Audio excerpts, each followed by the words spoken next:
फिर मार्कस उस घर के हर एक कमरे को चेक करता है।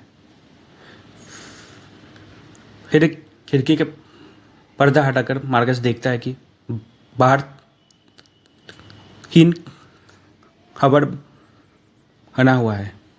तो मार्कस सोचता है कि शायद वो उसकी फैमिली की खबर है। तो मार्कस घबराते हुए जल्दी से बाहर जाकर वो उन खबरों को खोदना शुरू कर देता है। खोद के मार्कस देखता है कि वो उन कमरों के अंदर जानवरों की लाश है। फिर मार्कस भागते हुए वन की तरफ आता है। वन का दरवाज़ा खोल के मार्कस अंदर घुसता है। उसके मार्कस देखता है कि वन के बेसमेंट में थोड़े कमरा है।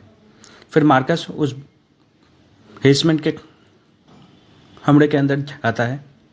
वो उस बेसमेंट के अंदर जाके मार्कस देखता है कि और बहुत सारे लोगों की लाशें वो वहाँ पे रखी हुई है और बहुत सारे जादू टोने का पुतला वो वहाँ पे रखा हुआ है। अभी मार्कस को एलोसी अर्ल और लुइस की एक पुरानी तस्वीर मिलती है।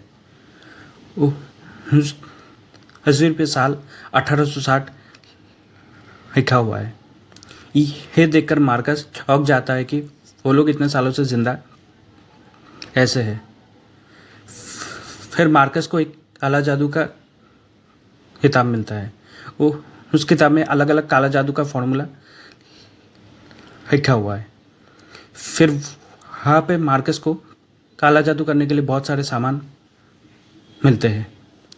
उन्हीं में से मार्कस 2 शीशी उठाकर अपने जेब में डाल के वापस आकर मार्कस उस किताब को पढ़ के एक काला जादू का सामान मार्कस भी तैयार करता है उनके खिलाफ। फिर मार्कस घर के अंदर आता है। घर के अंदर आके मार्कस को फ़ोन की घंटी की आवाज़ सुनाई देती है। तो मार्कस उन फ़ोन को ढूंढने लगता है। फिर एक बॉक्स के अंदर मार्कस को काफ़ी सारे फ़ोन मिलते हैं। एक एक करके फ़ोन मार्कस चेक कर रहा होता है। अभी हम देखते हैं कि बाहर एलोसी अर्ल और लुइस वापस आ गए हैं। तो मार्कस उस बॉक्स में से एक फ़ोन अपने जेब में डाल के वापस अपने कमरे में चला जाता है। कमरे के अंदर जाके मार्कस उस कील को वापस अपने पैर के अंदर डालता है और वो कील डालते वक्त मार्कस की हालत खराब हो रही थी। अभी एलोसी मार्कस के कमरे में आती है। आके देखती है कि मार्कस बिस्तर पे लेटा हुआ है। तो एलोसी मार्कस से पूछती है कि हमारे जाने के बाद तुम इधर उधर घूम रहे थे क्या। मार्कस बिस्तर से देखता है कि लुइस के हाथ में एक बड़ी सी कुल्हाड़ी है। कुल्हाड़ी देखकर मार्कस हट जाता है और कहता है कि नहीं, मैं तो सो रहा था, आप लोगों की आवाज़ सुनकर मैं उठा हूँ। फिर एलोसी मार्कस का पैर चेक करती है और हम देखते हैं कि लुइस वहीं पे खड़ा है और मार्कस को घूर रहा है। फिर मार्कस का पैर चेक करके एलोसी लुइस को लेके मार्कस के कमरे से चली जाती है। एलोसी के जाते ही मार्कस वो फ़ोन निकालता है। फ़ोन निकाल के मार्कस देखता है कि फ़ोन की बैटरी सिर्फ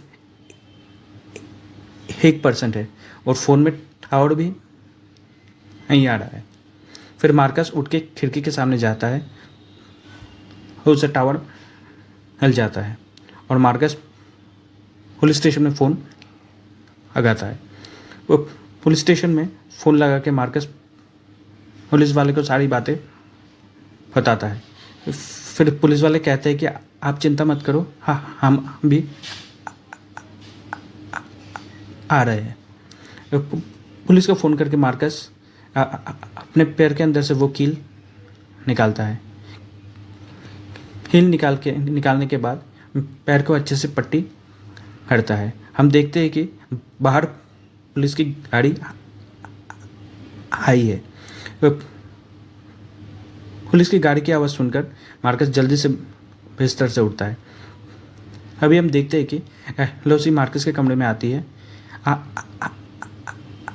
आके उस होगिटी डॉल पर जोर से मारती है। होगिटी डॉल पे मारते ही मार्कस उड़ के जाके बिस्तर पे हिड़ता है। एलोसी उस डॉल का गला हवा देती है, तो हम देखते हैं कि मार्कस भी सांस नहीं ले पा रहा है। फिर एलोसी उस पुतले की ज़बान निकाल लेती है। ज़बान निकालते ही मार्कस की आवाज़ भी बंद हो जाती है। फिर एलोसी उस पुतले को एक रस्सी से जकड़ लेती है। पुतले को जकड़ते ही मार्कस के हाथ और पैर भी अपने आप ही जकड़ जाते हैं। एलोसी उस पुतले को खिड़की के पास छोड़ के मार्कस के कमरे से चली जाती है। एलोसी के जाते ही मार्कस किसी तरह अपने बिस्तर से उतर के खिड़की के पास जाता है। खिड़की के पास जाके मार्कस देखता है कि वो पुलिस वाला नीचे खड़ा है।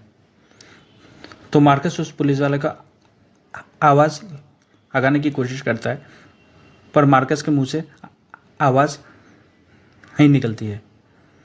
फिर हम देखते हैं कि वो पुलिस वाला मार्कस को फ़ोन लगाता है, पर मार्कस फ़ोन को उठा के बात नहीं कर पाता है। फिर मार्कस उस पुतले को और ज़मीन में पड़ी उस पुतले के ज़बान को उठा के कमरे से बाहर निकलता है। अब तक एलोसी अडल उस पुलिस वाले को समझा बुझाकर भेज देते हैं और मार्कस कमरे से बाहर निकलकर नीचे उतरता है, तो हम देखते हैं कि एलोसी अडल उसके सामने खड़े हैं। तो मार्कस जल्दी से पीछे के दरवाजे से भागता है। अब तक रात हो जाती है। हम देखते हैं कि आज रेड मून है। मार्कस भागते भागते उस पुलिस वाले की गाड़ी को पकड़ लेता है। फिर वो पुलिस वाला मार्कस को अपनी गाड़ी में बिठाता है। गाड़ी में बैठ के मार्कस पहले उस पुतले की रस्सी को काटता है और फिर उस पुतले के मुंह से ज़बान डालता है। मुंह में ज़बान डालते ही मार्कस की आवाज़ भी वापस आ जाती है। आवाज़ वापस आते ही मार्कस उस पुलिस वाले से कहता है कि गाड़ी को जल्दी से भगाने के लिए। फिर वो पुलिस वाला मार्कस से पूछता है कि क्या हुआ, कुछ बताओ तो सही। तो मार्कस उस पुलिस वाले को सारी बातें बताता है और वो पुलिस वाला मार्कस की बातों पे विश्वास नहीं करता है। बात करते करते मार्कस देखता है कि वो पुलिस वाला मार्कस को वहीं पे लेकर जा रहा है। फिर मार्कस देखता है कि रास्ते में एलोसी हार्लो लुइस और उनका पूरा ग्रुप वहीं पे खड़ा है मार्कस को ले जाने के लिए। फिर वो पुलिस वाला मार्कस के सर पे बंदूक रखता है। फिर वो लोग मार्कस को गाड़ी से खींच के बाहर निकालते हैं और मार्कस को उस घड़े से बर्न में लेकर जाते हैं। मार्कस बर्न में जाकर देखता है कि उसकी फैमिली भी वहीं पे है। फिर मार्कस को हटा के एलोसी अपनी प्रक्रिया शुरू करती है और चाकू लेकर एलोसी मार्कस के सीने में घुसाने वाली होती है कि अभी मार्कस एक चाकू निकालकर हल्के सीने में घुसा देता है। फिर मार्कस ने जो उस मंत्र से दवाई बनाई थी, वो उस दवाई को मार्कस अपने फैमिली के सामने फूंक देता है। फूंकते हम देखते हैं कि वो लोग भी ठीक हो जाते हैं।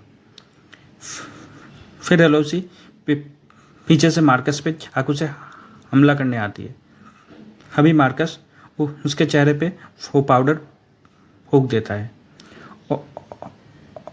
और फिर हम देखते हैं कि मार्कस अपने जेब से एक एलोसी का पुतला निकालता है और उस पुतले पे हथौड़े से ज़ोर से मारता है। हाँ, हम देखते हैं कि एलोसी उड़ के जाके इस ज़मीन पे गिरती है और बर्न में आग लग जाती है और एलोसी आग में जल के राख हो जाती है। फिर सीन चेंज होता है और हम देखते हैं कि मार्कस अपनी फैमिली को लेकर वापस अपने घर चला जाता है।